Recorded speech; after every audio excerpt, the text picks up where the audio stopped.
Hello, thanks for joining me for a pretty special review. So this beer, as you've seen by the title, was from Omnipollo. I've had quite a few of their beers, playlist down below, and this is their Noa Pecan Mudcake Stout, double barreled. Let me just get that there. Double barreled aged Islay Whisky&Cognac barrel version. This beer is coming in at 11% ABV. It's 11.2 fluid ounces, 60 IBUs. I purchased this beer at the Shipley Triangle in West Yorkshire last September, almost the year to the day, or 2 days. I'm reviewing this on the 9th of September 2017. So yeah, check out the Shipley Triangle. I'll put their links down below. I think this is my last beer I've got from when I bought quite a lot of beers. So yeah, a double barrel aged Islay Whisky&Cognac barrel version of the Pecan Mudcake Stout. So as you know, Omnipollo, they're out of, I think it's Stockholm. Just useless. Pretty sure it's Stockholm in Sweden, if it comes up. It's a black bottle cap. It's a 330ml. Yep, 330ml bottle. Are they actually going to tell me where this bloody brewery is or not? Doesn't look like it. I'm pretty sure it's Stockholm in Sweden.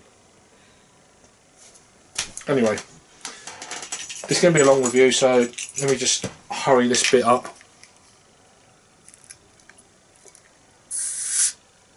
Oh, come on.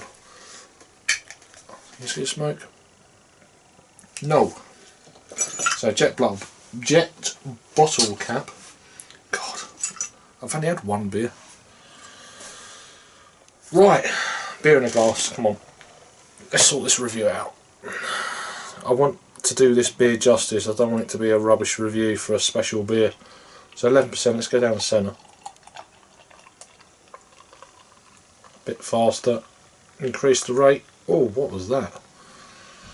Something really lumpy just glugged into that.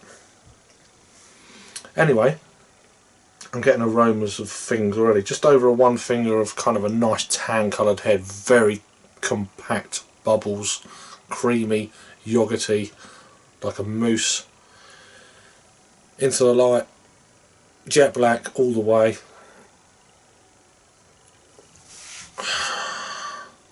Let's give it a swirl and a sniff then.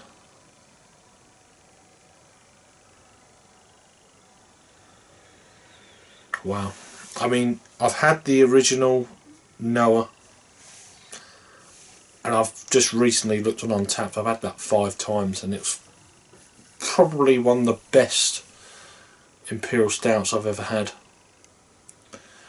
And I know how these beers go. Once it's a fantastic beer, the original, and then you put them into you age them in any kind of barrel, and I'm like, oh, it's not as good as the original. I'm going to be as honest as I can about this, because I've heard different people say, oh, it's not as good as, but then that's their palate, you know. I've had it before, not this, but I've had other beers before. I've had the original, which I've thought, wow. Gone to a barrel aged version, it's been like, it's still very good, but it's not quite the wow of the non kind of barrel aged version. So yeah, I want to try to remain open minded about this one. The aroma, it's got that sweet kind of molasses, brown sugar, just amazingly fantastic smell that is just out of this world. Very similar aroma, pretty much what I can remember of the original Noa.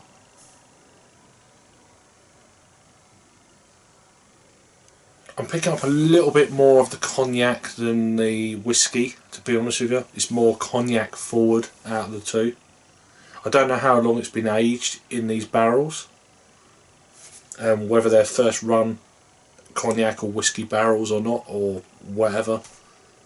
I have no idea. But I'm definitely picking up that kind of slight roasty malt,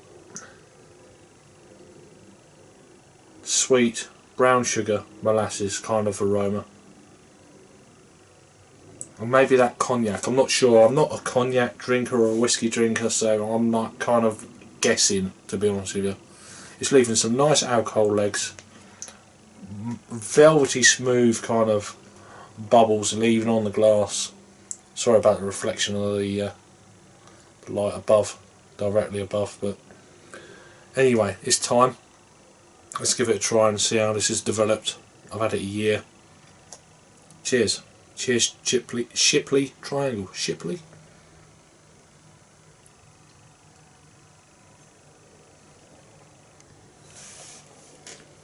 Oh, okay. It's certainly different compared to the original Noa.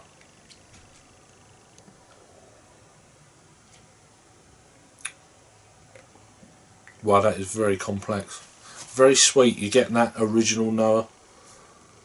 Brown sugar molasses.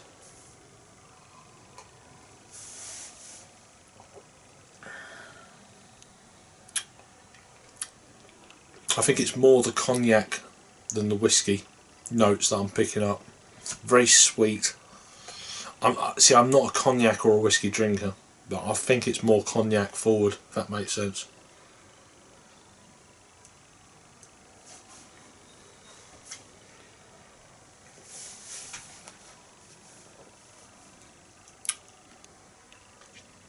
Very sweet.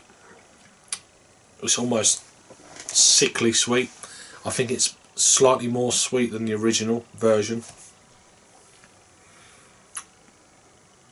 It's very nice, don't get me wrong, it's a very smooth mouthfeel. It's still not picking up the ABV of 11%, just not happening. 60 IBUs, there's no, this is more sweet than bitter, to my palate anyway. This is a real thinking beer. So this is why it's going to be a longer review. It's been out of the fridge about half an hour.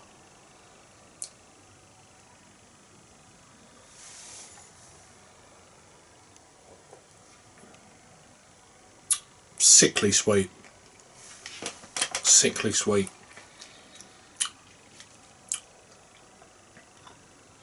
I think that's one of the things about this beer.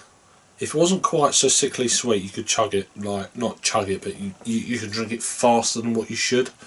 But I think with that added sweetness of maybe the cognac, brown sugar, molasses kind of taste to it, it kind of makes you kind of draw back from drinking it quickly, if that makes sense. I've got kind of a sweet tooth, but not. If you've got a sweet tooth, this could be a dangerous beer, if that makes sense. How many times am I going to make that make sense in this review? But yeah, if you haven't got a sweet tooth, this may not be the beer for you. Go to the original. If you like that, then this may be okay for you. But the original is still very sweet. Excuse me.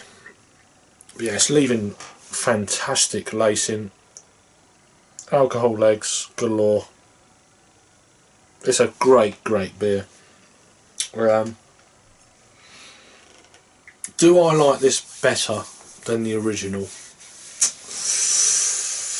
It's a different beer. It's been aged in whiskey and cognac barrels. Don't know how long for. I've got no information about how long and etc. Whether they're first run or not. I would imagine they're probably first run time wise. I'd be surprised if it's a year, but I'll probably aim for the 6 to 8 month kind of. I'm guessing. I like to have a guess. If I'm wrong, I'm wrong. I'm generally wrong anyway.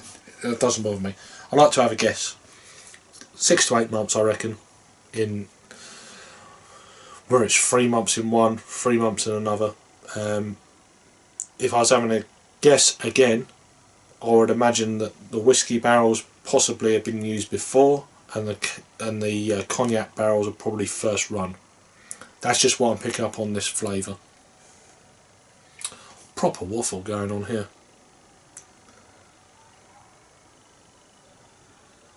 Very nice though.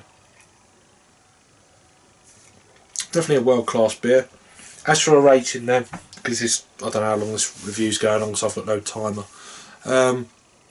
But I feel like it's probably about 12-13 minutes. I'll check when I say that on a rerun. It's not quite a 10 for me, but it's not far off, and I prefer the original. So, but it's still very good, very world class beer. So 9 out of 10. 9 out of 10 from me. I'll quickly give you the rundown on the scores on Untapped.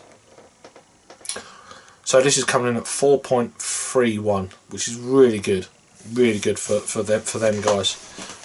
It's had 2,895 ratings, and this beer was added on the 4th of August of 2016, I think.